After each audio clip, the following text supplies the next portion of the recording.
Alors, comment vous vous caractérisez par rapport à tous ces domaines? Vous êtes plutôt avec le bien-être, le coaching, le divinatoire, le zen, vous êtes quoi vous-même?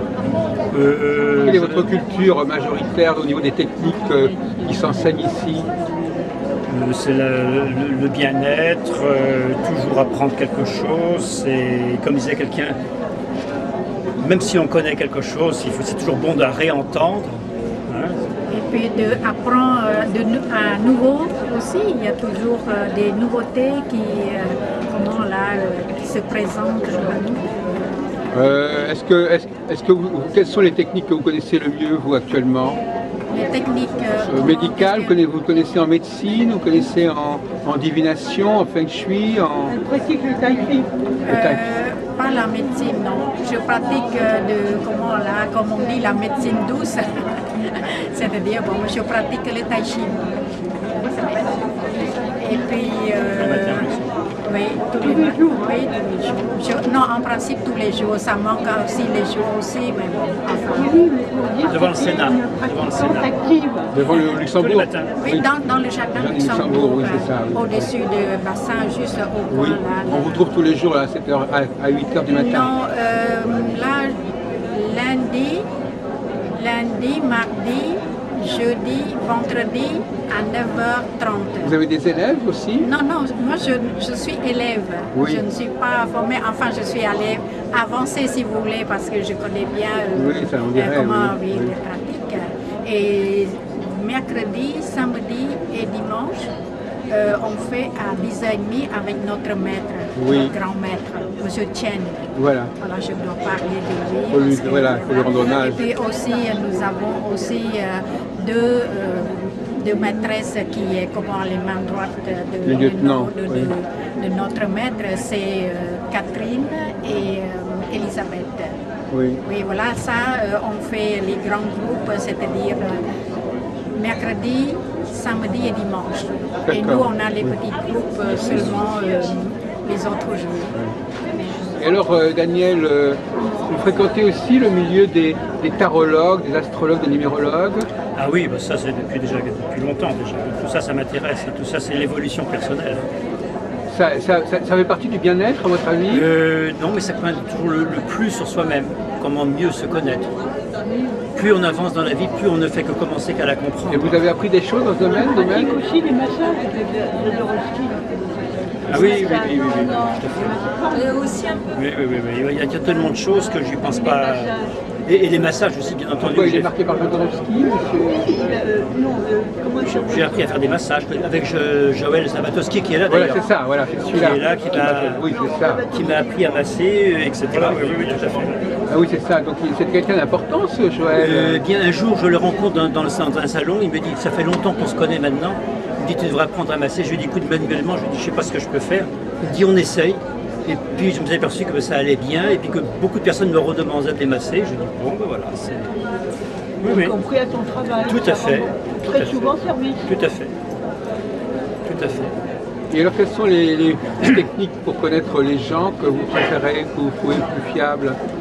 Vous préférez l'astrologie, la numérologie, le tarot, le yiking, la géomancie Oui, un petit peu tout ça, oui. Et les conférences, les différents ateliers, il y a toujours quelque chose parfois que j'ai déjà entendu, mais comme disait quelqu'un, je vous l'ai déjà dit, je vous le dis encore et je vous le redirai encore, parce qu'il faut que le temps que ça rentre. Et vous-même, vous enseignez aussi, vous transmettez des choses? Oui, autour de soi, bien sûr. Oui, déjà pour soi-même et puis autour de soi. Et vous-même, vous y connaissez en ce qui concerne l'astrologie chinoise ou le I Ching? Non, je ne connais pas. Je connais seulement comment les signes zodiaques chinois. Oui, c'est ça, oui. D'après l'année? Oui, après l'année de naissance, les signes, c'est tout. C'est tout ce que vous savez? Ça commence alors l'année chinoise, elle commence quand? Elle commence au mois de février? L'année chinoise, c'est comment après la lune aussi. Hein. C'est après que lunaire aussi, comme les Chinois, les Cambodgiens. En Asie, les Cambodgiens, les Thaïlandais et les Laotiens, on a le même jour, le même calendrier lunaire. Et les Chinois et les Vietnamiens, ils sont différents de nous. Et puis, donc, ça dépend de la lune. À chaque année, c'est différent. différents jours pour la nouvelle année. Oui. La nouvelle année chinoise. Mais la nouvelle année cambodgienne, c'est toujours le 13 Février. Le 13 avril. Avril. Oui, Oh là, avril. Oui, c'est au mois d'avril, c'est le mois le plus chaud, je ne sais pas, c'est comme ça. D'accord. Et ça sert à quelque chose d'utile? Pour la nouvelle année? En fait, de connaître ça, c'était utile. Ah oui, parce que la nouvelle année, ça donne, chaque année, il y a, vous savez, l'astrologie, pour dire que voilà, cette année-là, ça a apporté quoi, c'est quoi. C'est pour tout le monde? Oui, c'est pour tout le monde en général. Ah, voilà. Et après, on doit voir aussi chaque personne, à chaque cas, quel est votre signe zodiaque. Ah oui. Voilà. Donc là, par exemple, vous avez pu vérifier que ça correspond bien? Là, attendez, cette année, on est l'année du dragon. Oui, ça a commencé au mois de... Voilà. Et l'année prochaine, en février ou en mars ou en janvier, ça dépend, ce sera l'année du cheval. Oui. Oui. Et alors, c'est mieux le cheval ou le dragon?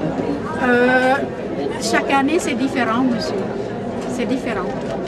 Donc, il faut que l'astrologue va dire et au camp, vous êtes dans le camp, est-ce que l'astrologie joue un rôle important au Cambodge pour les mariages, pour les naissances? Est-ce que les gens tiennent compte de ça dans leur vie? Si, parce qu'avant de se marier, on doit connaître quel est le signe de l'époux et de l'épouse pour voir est-ce que ça combine bien ou qu'est-ce qu'il manque quelque chose. On étudie aussi pour ça. Oui. Vous êtes marié déjà? Vous avez eu un mariage astrologique? Non, je n'ai pas fait pour ça parce que j'ai quitté mon pays pour des raisons pas politiques. Je suis venue en France pour les vacances, pour suivre mon mari. Et puis après l'événement est tombé, puis je ne suis pas retournée au Cambodge. Voilà. D'accord. Donc vous, c'est Sophie, c'est ça? Non, Florence. Florence. Je m'appelle Florence. Oui. C'est un prénom cambodgien ou... Non, je suis francisée quand je suis devenue française. J'ai remarqué que beaucoup d'Asiatiques portent des prénoms français. Mais vous savez, parce qu'il n'accepte pas, je voulais bien garder mon prénom cambodgien, mais il a dit non, c'est pas français, on maintenant, n'accepte pas. Oui, mais aujourd'hui, c'est plus le cas. Maintenant, il y a tous ces gens de culture arabe qui ont des prénoms arabes.